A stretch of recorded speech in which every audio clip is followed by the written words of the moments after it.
आप लोगों का डेल्टा रैंकर्स में स्वागत है। मैं शांतनु यश आज आप लोगों के सामने उसी सीरीज़ में सीसैट के क्वेश्चन को ले आया हूँ और उसका डिस्कशन हम करेंगे और डिस्कशन के साथ वही सीरीज़ का वही पैटर्न, वही चीज़ें, कैसे हमें चीज़ों को सीखना है, कैसे समझना है, वही सेम। देखते हैं कि जो क्वेश्चन है हमारा, वो 4 नंबर का क्वेश्चन है। वो 4 नंबर का क्वेश्चन है हमारा। उस 4 नंबर के क्वेश्चन में हम ये देखते हैं ये क्वेश्चन है क्या? पहले तो समझें।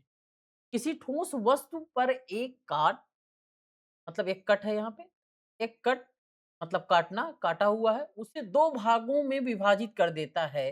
जहाँ इस प्रकार बनने वाले नए पृष्ठ समतल हैं, दूसरी ओर एक कल कट में एक ही समय में एक से अधिक वस्तुओं को काटा जा सकता है। यन कट के से बने हुए खंडों की कुल संख्या एक्शन द्वारा निरूपित किया जाता है। इस प्र इस प्रयोग को किसी ठोस घन पर निष्पादित किया जाता है, जहाँ प्रत्येक कट के बाद खंड अनमूव्ड हो रहते हैं। A cut on a solid object divides it into two parts in such a way that the new surfaces formed are flat.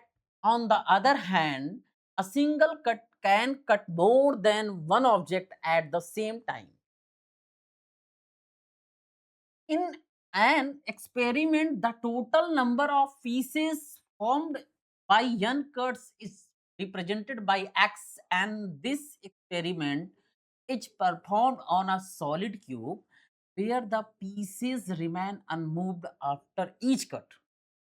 In this experiment, if after the third cut pieces are identical मतलब सर्वसम मतलब दो सभी चीजें बराबर हो, जैसे ये भी अगर इतना है तो ये भी इतना हो, फिर ये भी identical, which of the following is not a possible of value of x और 4। इसमें एक्स टू दी मतलब एक्स जो है, एक्स के टाइम 4 तक अगर हम कट लगाते हैं, x3 x1 x2 के कट तक क्या आइडेंटिकल मतलब क्या वैल्यू एक्स टाइम फोर्स अगर 1 x1 जाए, x2 जाए, x3 जाए, x4 टाइम तक जाए हम, क्या वैल्यू पॉसिबल है? नॉट पॉसिबल बोल रहा। तो हम देखते हैं कैसे। अब इस चीज को देखने के लिए हम आगे चलते हैं, देखते हैं कि क्वेश्चन में क्या क्या है। कोई सॉलिड पार्ट है, सॉलिड पार्ट है तो हम फर्स्ट कट लगाएंगे, ये हम, और उसका हम फर्स्ट कट लगाए तो x1 बराबर हमारे पास क्या आ गया? 2 आ गया, क्योंकि एक पार्ट तो ये बनता है और दूसरा पार्ट क्या बनता है आपका? दूसरा पार्ट ये। वहीं पर हम देखते हैं दूसरा कट, दूसरे कट में ये देखते हैं कि 4 पार्ट बन रहे हैं। एक तो ये हुआ, एक ये और ये एक ये, एक ये। x2 बराबर क्या हो गया? 4 पार्ट बना।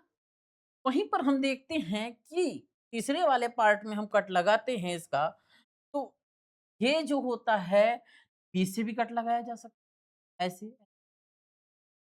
तो हम देख रहे हैं कि ये 2 समान भागों में बाँट रहा है, जैसे यहाँ से लेके यहाँ तक वाला पार्ट और यहाँ से यहाँ और ये वाला, ठीक है? तो ये आइडेंटिकल हो रहा है किसमें जाके आपका x3 में। जहाँ पे आइडेंटिकल हो रहा है वहाँ पे हम क्या मान रहे हैं? x3 k मान रहे हैं। वहीं पर चौथे पार्ट में चलते हैं तो कितने कंडीशन हो रहे हैं ये भी हम देख सकते हैं। फर्स्ट कंडीशन में हम देखते हैं, इसको हम सीधा काट सकते हैं।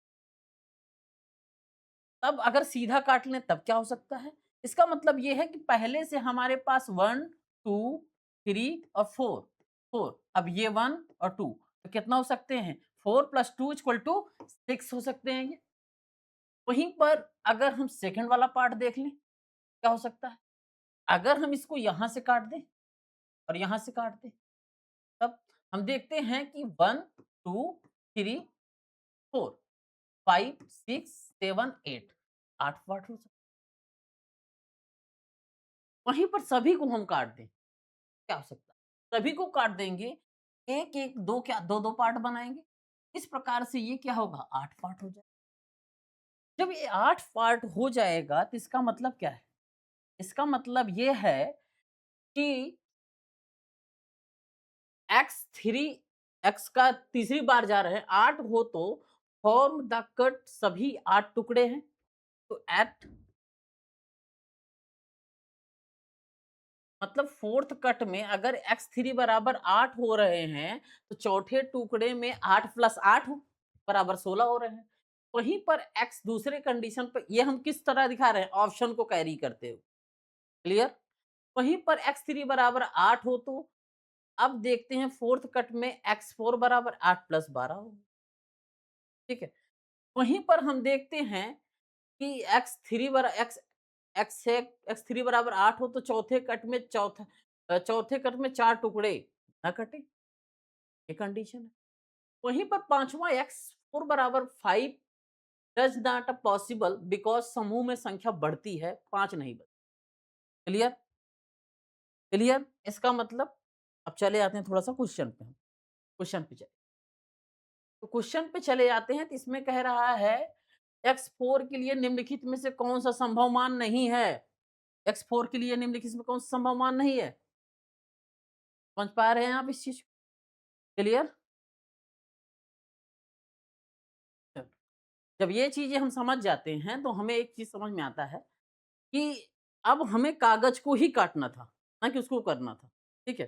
तो अब कागज़ को अगर हमने कभी खेला होता या मान लीजिए प्ले किया होता तो उसी को 20 से काट के हमें नंबर्स बताने थे।